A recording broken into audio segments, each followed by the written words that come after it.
Hello everybody, and welcome to another episode of I've Been Playing. Today we are talking about the Dark Pictures Anthology, The Devil in Me. If this series sounds familiar, that's because we have talked about it before, as well as The Quarry, which is the same studio. I know I've done one of these for at least Little Hope, if not one of the others as well. This one, The Devil in Me, is the end of Season 1, such as it is. They've been releasing one a year for, I think there have been four for the past 4 years then, and this is the last one of Season 1, with I think the first one of Season 2 coming next year would be my guess. They do have a preview for it, so I suspect they're going to be ready for next year. That's all beside the point, that's just backstory. Let's get on to what this one specifically is about. The Devil in Me is inspired by, I suppose, or the killer is inspired by, H.H. Holmes, who is a bad guy, often considered America's first serial killer, so there you go, that's where it starts. So we're in for a good one here, folks. I say that sarcastically, but it is probably the best setup of all of the ones they've had. It does feel a little Saw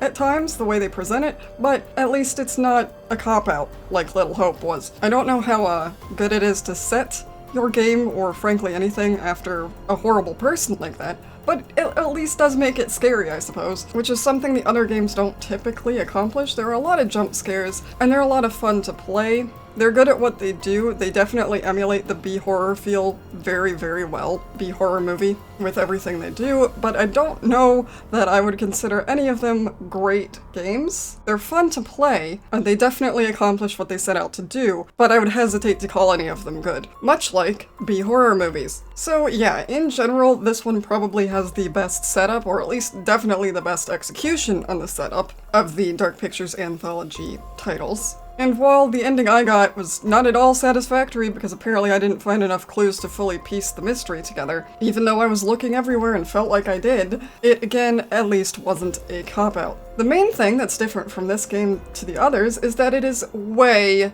buggier. I had way more glitches and just more weird graphical problems than I ever have before. I think probably because they were working on this and The Quarry side by side, and The Quarry had all of the star power and budget behind it, and this one less so. It just did not cooperate at all. I was playing on a PS5 and there were just several things that looked bad, or I would get stuck on things, or there was one time where I zoomed in on one of the premonition photos and it just stayed there and I was wandering around the environment, but I was staring at the photo. I had to fully quit the game and restart it to play anymore. That was annoying. There were also a couple of times I just couldn't turn the flashlight on because the game decided, nope, you're not allowed, we're just gonna make it extra dark, because that's spooky, right?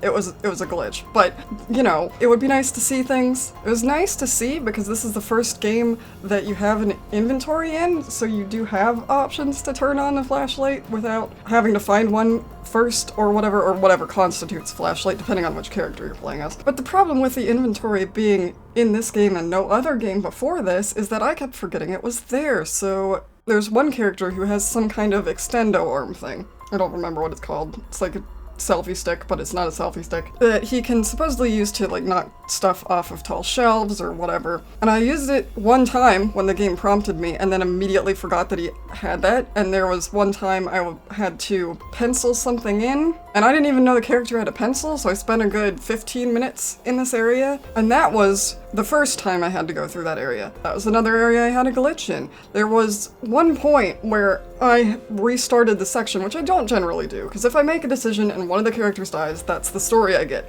But there's one part where there are two characters trapped in a room with wall. I'm not gonna get into it more than that, but there's a point where you make a dialogue choice, and I thought the dialogue choice was my option, and then a prompt came up after that to hit a button, and I did, just on instinct, because I didn't think it was gonna, I thought the dialogue choice was the choice, and then I screwed up and killed somebody, and I was like, no, that is not on me, that is on the game, not clearly indicating that the dialogue choice, which is the choice in almost every other option, is not the option. And then I had to restart it from an earlier point, and then I had to restart it again because it bugged out and I couldn't get through doorways because the characters kept getting stuck on walls. so I couldn't progress.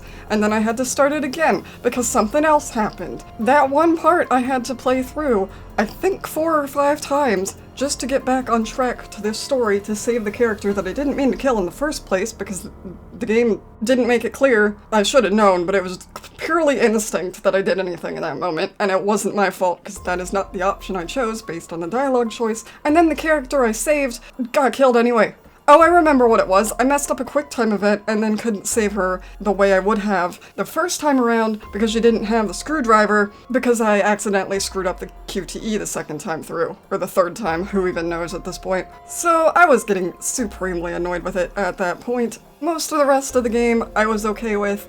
I think the death that killed the character like 5 minutes later that I had saved in that one scene was annoying after going through all that and playing like an extra hour and a half just because the game wasn't cooperating. But, you know, whatever. It was even more annoying because she was the only one that died, and if I had picked differently or had been able to hide, because I had a hell of a time with the heartbeat thing this time around, she would have been fine and I would have saved all of them again, which I've managed to do in like half of them. You know, mostly. I think there have been a couple where a character dies, but I tend to be pretty okay with saving them the first time around. Generally, it comes down to things like that. I didn't really go over the story fully, did I? Well, I can't too much, and the H.H. Holmes inspiration is kind of all you need if you know anything about that, and if you don't, it kind of goes over it at the beginning of the game. He had a murder hotel, Murder Castle, I think it was eventually called. And yeah, if you want to know more, read Devil in the White City. It's a great book, but it's horrifying. So it's basically just that, in a modern day. You're following a group of true crime documentary people who all hate each other, so I don't know why they've stuck together, or why they've formed,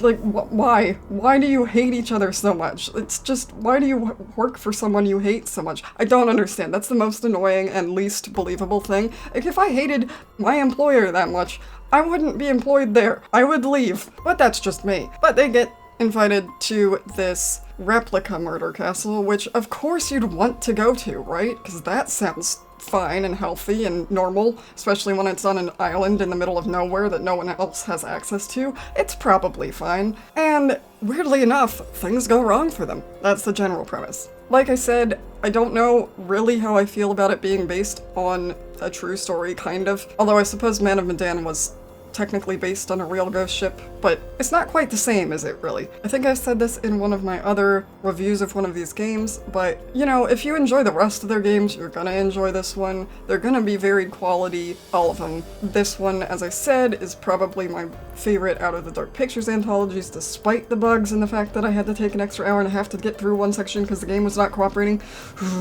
Still annoyed. It's been like 2 weeks, I'm still annoyed.